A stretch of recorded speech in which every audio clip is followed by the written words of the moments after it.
যারা গুরুতর মানবতা বিরোধী অপরাধ করেছে,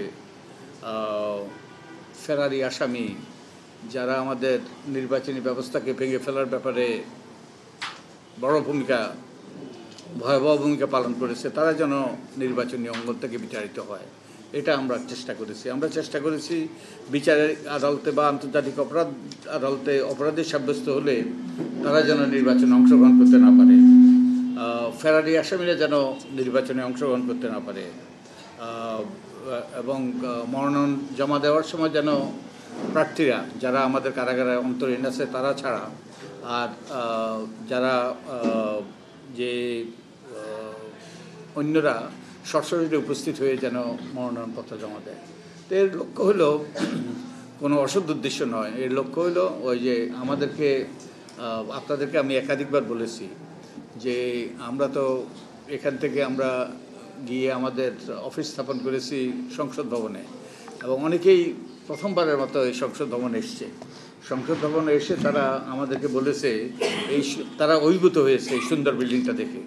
তারা আমাদেরকে বলেছে, আমি মনে করি এটা আমাদের জন্য একটা ম্যান্ডেট ছিল, যেন কুৎসিত লোকরা এই ভবনে প্রবেশ করতে না পারে।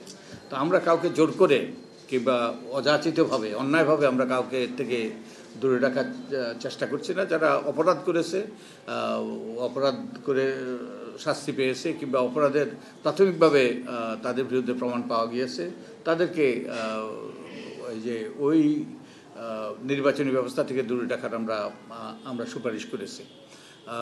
এবং আপনারা একটু গভীরভাবে চিন্তা করলে বুঝবেন যে যেই সকল ব্যক্তিরা গুরুতর মানবাধিকার লঙ্ঘন করেছে, খুন করেছে, গুম করেছে, তারপরে বিভিন্নভাবে এই যে বিচার বহির্ভূত হত্যার সাথে বিভিন্নভাবে এই সকল অপকর্মের সাথে যুক্ত ছিল, তাদেরকে আমাদের ওই সুন্দর বিল্ডিংটাতে সেই আমাদের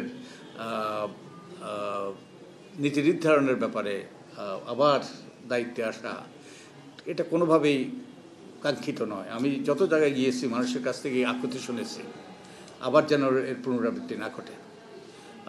তো সেই জন্য আমরা কতগুলো প্রস্তাব দিয়েছি, আমরা আশা করি সরকার গ্রহণ করবে।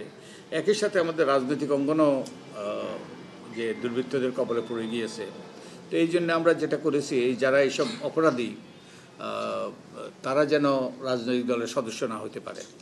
আমরা রাজনৈতিক দলের একটা ওই যে মেম্বারশিপ রোস্টার করার প্রস্তাব করেছি। ওই মেম্বারশিপ রোস্টার থেকে তারা প্রতি বছর তারা হালনাগাদ করবে, এবং এই মেম্বারশিপ রোস্টার ব্যবহার করেই তারা প্রতিটা কমিটির তারা নির্বাচন করবে, স্থানীয় থেকে জাতীয়। এবং এই মেম্বারশিপ রোস্টার ব্যবহার করেই তারা স্থানীয় পর্যায়ে তাদের দলীয় নেতাকর্মীরাই, প্রত্যেক দলের নেতাকর্মীরাই মনোনয়ন ব্যাপারে একটা প্যানেল দেবে, এবং প্যানেল থেকে জাতীয় যে মনোনয়ন বোর্ড সেখান থেকে মনোনয়ন দেবে।